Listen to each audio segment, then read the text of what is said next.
Hi, I'm Bob the Hollow, and this is a lore dump. These are all things that I've noticed throughout the game and wanted to share but couldn't fit into any of my other videos. So, without further ado... In the Cathedral of the Deep there are two giants. Around them are a pool of crystal clear water, but the giants are inside large pools of... sludge. They even throw some of it on you. Well, they all drop dung pies, so yeah, that's a giant pool of dung. Just try not to think about it the next time you're fighting inside one of them. There is a room in Lothric Castle overlooked by a winged knight that holds Lothric's robes and has these three chairs arranged together. I wonder if Gertrude and her brothers sat here by the fire, confiding in each other. Have you noticed that the arena for the fight at the Kiln of the First Flame resembles the tree stump where the Lord Vessel was placed in Dark Souls 1? And also that the Firelink shrine bonfire is the only one that has this basin at its feet?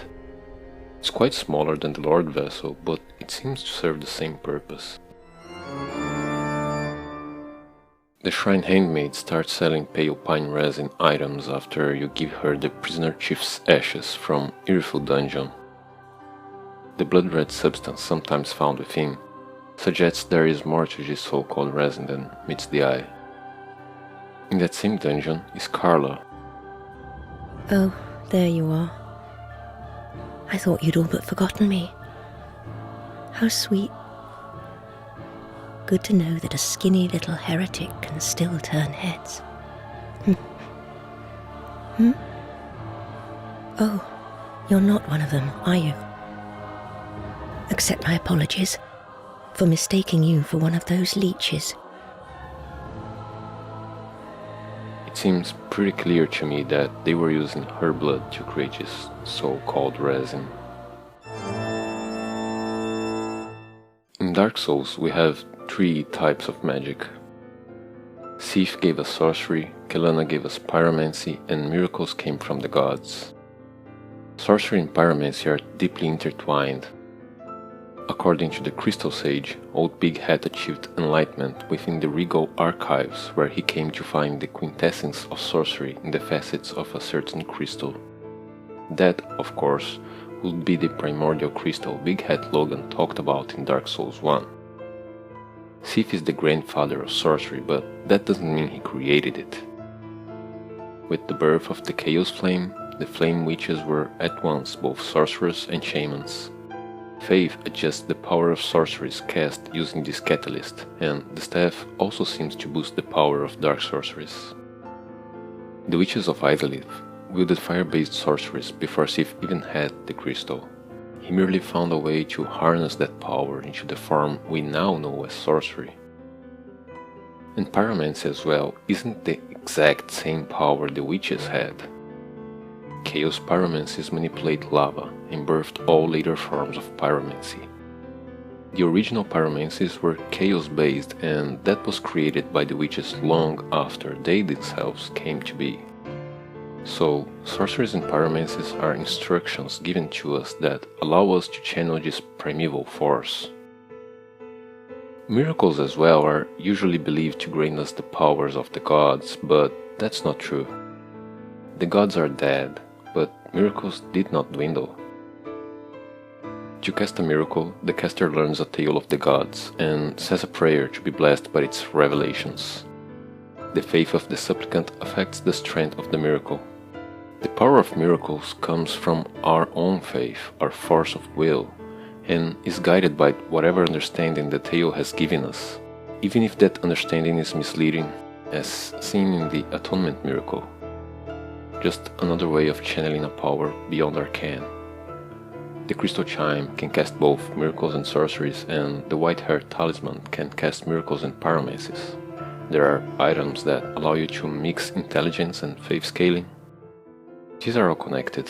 I think they all draw from the same source, and judging by Homing Soulmass, Black Serpent, and all the Dark Miracles, I think that source is the Dark. Not the boss, rather the armor that you find in Archdragon Peak that says, golden armor associated with Dragonslayer Ornstein from the Age of Gods and imbued with the strength of lightning. In the Dragonless Age, this knight, who long guarded the ruined cathedral, left the land in search of the Nameless King. Which is confusing because we killed Ornstein in Dark Souls 1, so how could he live under Londo if he was dead? Well, the armor isn't called Ornstein's armor. Sacred Oath says, "This is the tale of the sun's firstborn, his faithful knight, and the brave Dragonslayer who served them both."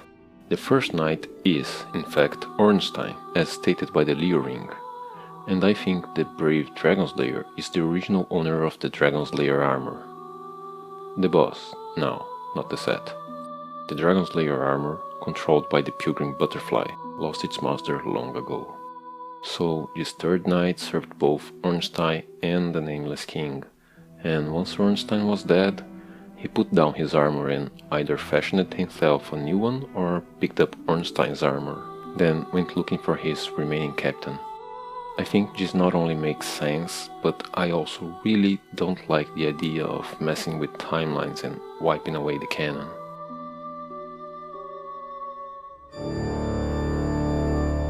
We can't really talk about Ornstein without talking about Smough. Smough? Smough?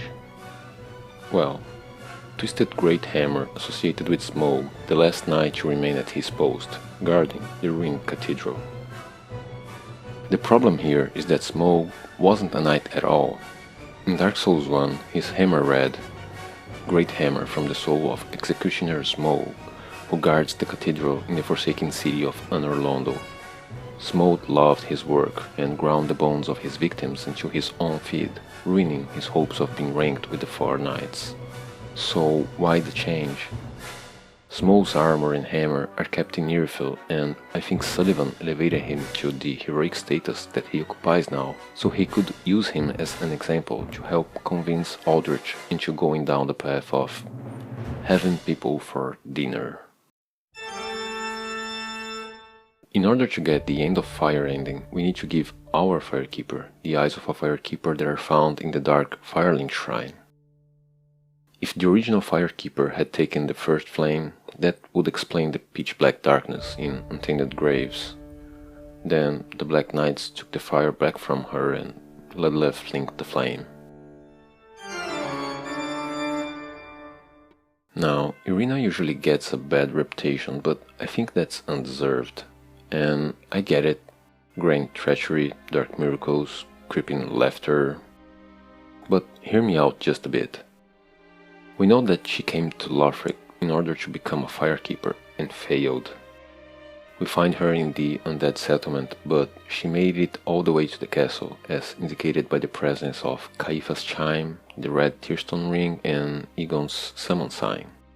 And since the Firelink shrine is controlled by Lothric's royalty, it makes sense that they would be the ones to turn her down. That would usually be a bad sign, but if you've seen my video about Lothric, you'd know that may not be so bad after all. Robe worn by the guardian of the shrine. The Firekeepers were robbed of light to better serve as vessels for souls. Only those who cherished the writhen, searing darkness were given the Keeper's black attire. She can teach you all the dark miracles, but she's not agreeable with the dark. It hurts her and kind of drives her insane. This is the weakness that kept her from becoming a Firekeeper. Even though she actually has what it takes to become one, which she does if she learns all of the proper miracles.